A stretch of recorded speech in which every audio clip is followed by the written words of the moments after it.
hidden battle and divine encouragement. Sometimes the battles that shape us the most are the ones no one else can see. Maybe you've smiled through days that felt unbearable, stood in front of the mirror, barely recognizing the person looking back, wondering how you even found the strength to face another day. Maybe you've carried weight in your heart, quietly, respectfully, while the world moved on, unaware of the storm inside you. I want to speak to that part of you today, because I believe no matter how silent your struggle has been, it has never gone unnoticed. The truth is, God sees. He sees what others miss, the weariness in your bones, the ache in your soul, the way you've kept going when everything in you wanted to stop. And more than seeing it, He honors it. Your perseverance through pain isn't just admirable, it's sacred. And here's something you might not realize yet: your breakthrough is closer than it looks. Even if the horizon feels empty, even if your prayers seem unanswered, even if your spirit feels stretched thin, what if what you're feeling right now isn't abandonment but momentum? Think about that. What if the unrest in your heart, the pressure in your spirit, the discomfort you've been wrestling with, isn't a sign that something's wrong, but that something's shifting? Because spiritual breakthroughs don't always come with fireworks or fanfare. Sometimes they come like a whisper, like a quiet wind stirring just beneath the surface. And sometimes the most sacred movements of God begin in the places where we feel most forgotten. But you are not forgotten. If you're still here, still breathing, still holding on, even by a thread, then friend, you're closer than you think. This isn't the end. It's the threshold. So pause for a moment. Breathe deep. You're not standing still. You're standing on holy ground. And in the stillness, heaven is already moving. Divine timing and unseen preparation. There's something mysterious about divine timing. We don't always understand it, and frankly, sometimes it feels unfair. You're doing everything right, or at least trying. You're praying. You're waiting. You're holding on when it would be so much easier to let go. And yet, life seems still, silent, stuck. But here's what most of us forget in those moments. A delay is not a denial. It's not punishment. It's positioning. You see, God's not running on our clock. He's not hurried and He's not late. His timing stretches beyond our schedules and our plans. While we're counting days, He's orchestrating eternity.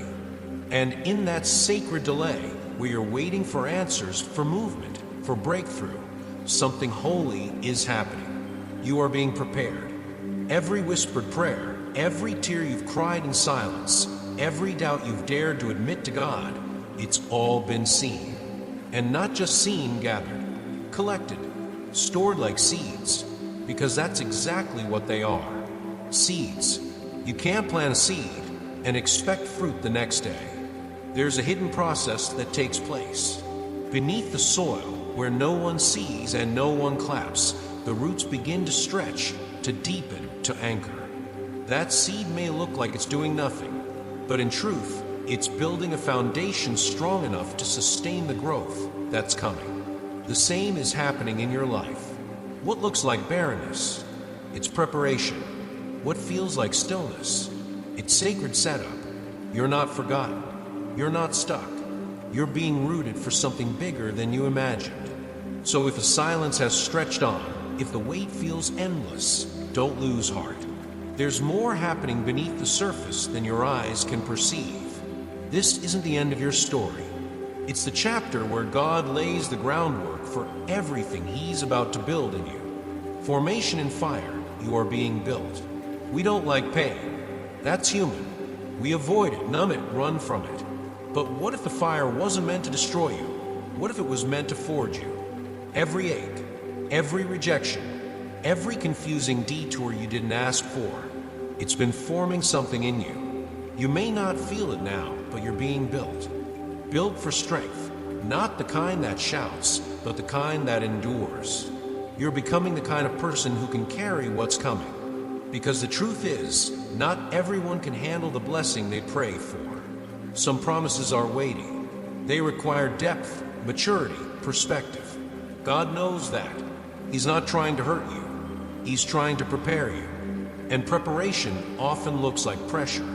Sometimes it looks like closed doors, like being passed over, like nights where your prayers feel like they're bouncing off the ceiling. But here's what's real.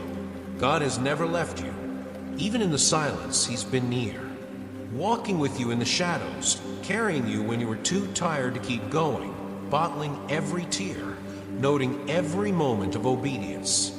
You think your prayers have vanished into the air, but they haven't. They've been building momentum. And your obedience, the quiet choices to still believe, still show up, still trust, that's part of your divine story. Don't discount it. This season is not a punishment. It's a classroom. The fire is refining you, not burning you. So the next time you wonder, why am I still in this place? Ask instead, what is God strengthening in me here? Because what you're walking through today is shaping you for what you'll carry tomorrow. Identity restoration and inner healing. There comes a moment in every journey when we stop asking, when will it happen? And start asking, who am I becoming? Because that's the deeper work God is doing, not just bringing breakthrough to your situation, but restoring your very identity. Somewhere along the way, you may have begun to believe the lie that your struggle defines you, that your delay disqualifies you, that the cracks in your past somehow erase the promise of your future. But hear this clearly, you are not your pain. You are not your failure. You are not what happened to you. You are chosen. You are covered. You are destined. And more than that, you were created on purpose, with purpose from the beginning. Healing doesn't begin on the outside. It starts in the secret places of the heart, the places where wounds have settled, where trust was broken, where dreams were buried. God sees all of that, and He's not rushing to fix you. He's committed to restoring you. Layer by layer, He's healing the root, not just the symptom. That lost innocence you thought was gone forever, He's redeeming it. That dream you shelved because it felt too painful to hope for again, He's breathing life back into it. That part of your heart you closed off just to survive, He's gently knocking, inviting you to open again. And no, you're not too broken to be whole. Your restoration isn't a return to who you were before the pain. It's a transformation into someone deeper, stronger, more compassionate. This isn't about becoming perfect. It's about becoming real. So let go of the labels that others gave you. Let go of the self-doubt, the shame, the comparisons. That's not who you are. You are a child of purpose. You are worthy of healing. And even in your most fragile moments, God sees the masterpiece He's been forming all along. Overcoming fear and embracing courage.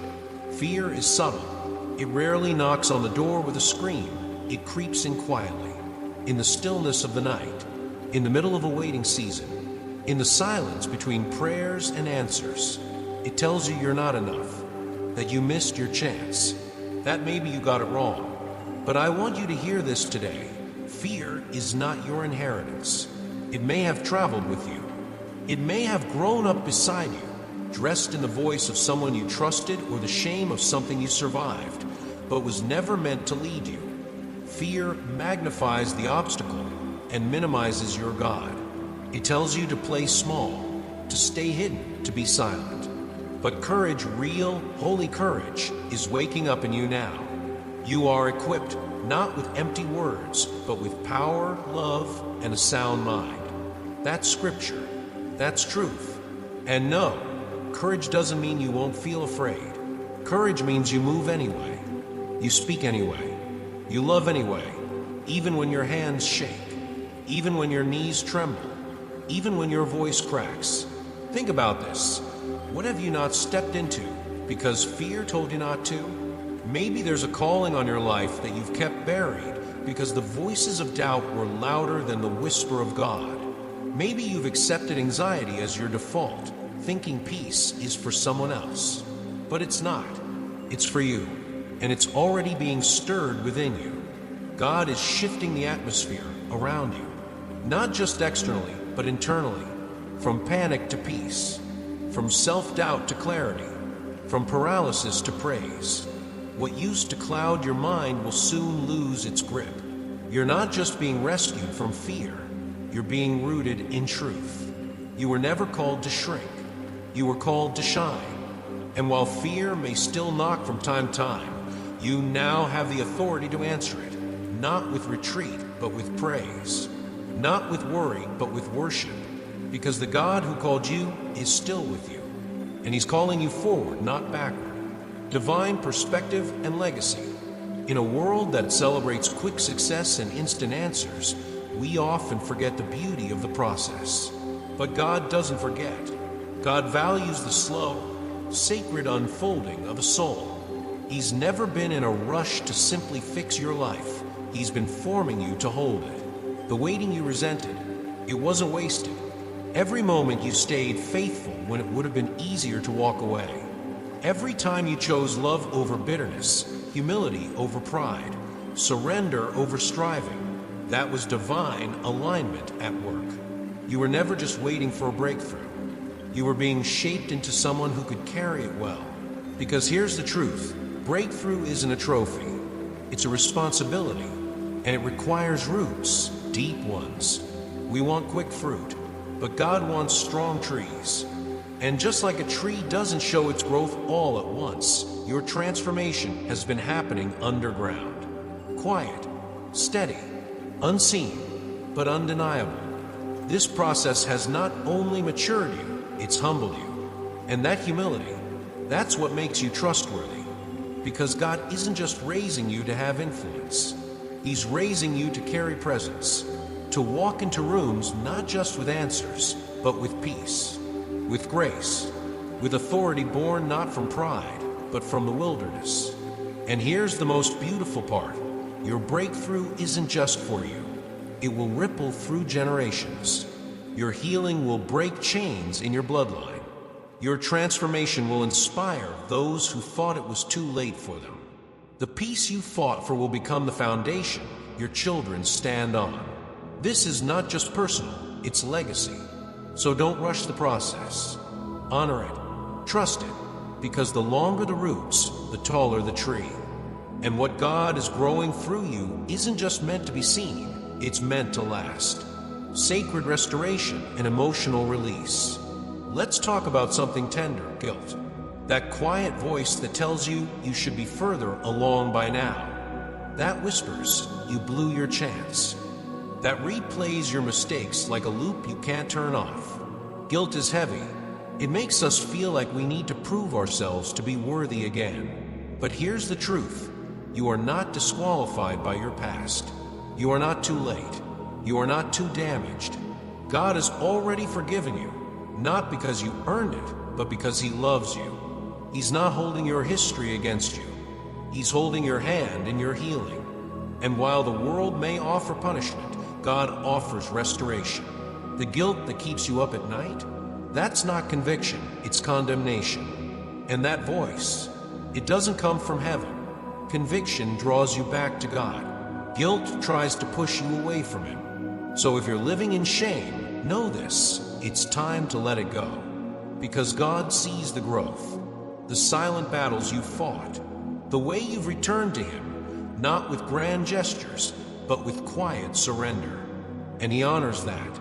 You sowed in tears. You kept showing up. You chose kindness when bitterness felt easier. You forgave when they never apologized. And maybe you didn't see the reward right away. But harvest doesn't always come quickly. Sometimes it comes when we least expect it, but right on time. You're about to reap not because you were perfect, but because grace is real. So take a deep breath. Lay down the weight of shame. Let God meet you in your honest places. You don't need to fix yourself to be embraced. He meets you right here, right now. This is sacred restoration. And what's coming next? It's not just breakthrough, it's redemption. And you're ready. Transition into new season. Sunrise over mountains, a divine shift is happening. Raising hands grace will carry what grit couldn't. There's a moment in every story where the atmosphere shifts, subtle, almost imperceptible at first, but if you're still enough, you can feel it. A turning of the page. a new wind beginning to stir. The air carries a different weight, like heaven is holding its breath. Friend, that moment may be now. You may not see it with your eyes just yet. The emails still haven't come. The phone remains silent. The doors you've prayed for may still seem closed. But in the spirit, in that place deeper than logic, something is moving. Alignments are unfolding behind the scenes. Conversations are happening about you in rooms you've never stepped into. Opportunities are forming where there once was only dust. The shift is real, and it's divine. But here's something sacred to remember in times like these. It's not just about what's coming to you. It's about who you're becoming as it arrives. You've walked through long seasons of surviving, hustling, pushing forward just to stay afloat. And God saw that. He walked with you through every moment of exhaustion and every night of silent prayers. But now, you're stepping into sustained strength, not desperation. You're not going to have to fight the same way anymore. That doesn't mean there won't be battles, but your posture in them has changed. You're not reacting from fear, you're responding from peace. The kind of peace that doesn't come from circumstances going your way. It comes from knowing God is already ahead of you. This is the difference between striving and abiding. Before, your strength came from grit, from digging deep and trying harder. Now it's going to come from grace. Not because you've become less capable, but because God is showing you a better rhythm. One that flows from trust, not pressure. From rest, not rush. The peace you're beginning to feel, even if it's only showing up in glimpses, is not a coincidence. It's evidence of transformation. Maybe you've noticed it too. The things that used to rattle, you don't have the same power. The spaces that once felt intimidating now feel familiar. That's not ego, that's maturity. You've grown, not because life got easier, but because your roots went deeper. And those roots, they'll anchor you in the season that's coming. So when the shift becomes visible, when doors open, when favor flows, when things align, don't be surprised. You didn't stumble into blessing. You were prepared for it. But even as the season changes, let this anchor you. Keep your eyes on the giver, not just the gifts. It's easy to become so focused on what's arriving that we forget who sent it. But if your heart stays centered, you'll handle success with humility and walk through expansion with clarity. Because grace isn't just a bridge to your breakthrough, it's the foundation that will hold you steady once it arrives. This is just the beginning. Unlocked, you are stepping into fulfillment. Sparkles, you are the evidence. After a long night, the first light of morning doesn't always burst forth. It often creeps in slowly, gently. A soft glow touches the edges of what once felt lost in darkness. And before you know it, it's day. That's how fulfillment feels. Not loud, not flashy, just real. Steady, unshakable. And if you're honest, maybe it surprises you a little. After all the waiting, the wilderness, the weeping, it can feel strange to realize you're finally stepping into the thing you almost gave up on. But here you are, still standing, still believing, still breathing, and more than that, walking forward. This is not the end of your story. This is the chapter where the pieces begin to come together, where prayers once whispered into the silence now return as answered promises, where what you carried by faith is revealed by sight. You're not stepping back into who you were, you're stepping into who you were always meant to become, because every moment of your journey mattered. The detours, the heartbreaks, the seasons that made no sense, they weren't wasted. They were weaving something sacred into your soul. And now you carry the kind of depth that can't be bought, only built. And that's why your breakthrough isn't fragile. It's not the kind of moment that will rise and fade with the next hardship. It's not dependent on circumstances going perfectly or people applauding loudly. Your breakthrough is eternal because it was authored in heaven, not hustled into existence. Your life is about to speak. Not just in words, but in weight, in peace, in presence, in joy that stays, even when storms return. You'll walk differently, Not because you've figured everything out, but because you finally understand who's walking with you. And in doing so, you become the evidence, not of perfection, but of promise. When people look at you, they'll see proof that God restores, that He redeems, that He doesn't just give second chances, He builds legacies out of ashes. You'll be able to say, I didn't get here by luck. I didn't fake my way into joy. I walked through fire. I wrestled with fear. I prayed when I didn't hear answers. I trusted when nothing made sense. And now you are walking in fulfillment, not because you forced your way into it, but because God kept His promise. So lift your head. You don't have to chase what's already been prepared for you. You don't have to beg for what's been written in your name since before you were born. You are chosen, you are seen, and you are right on time. Let the world see the fruit, but don't forget the root. Let the blessing shine, but stay anchored in the one who brought you here. Because yes, this is your breakthrough, but beloved, this is only the beginning.